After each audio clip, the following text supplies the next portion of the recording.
না পাই করে। তো খুঁজে মনের থেকে খুঁজেছি, আল্লাহ কবুল করে নিক। মা যেন আমাকে দয়া করে আশীর্বাদ করে, মা যেন আমি যেন তার চরণ তলে থাকতে পারি।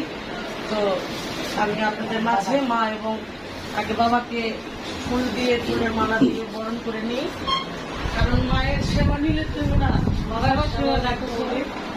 তো বাবা যেন গ্রহণ করে।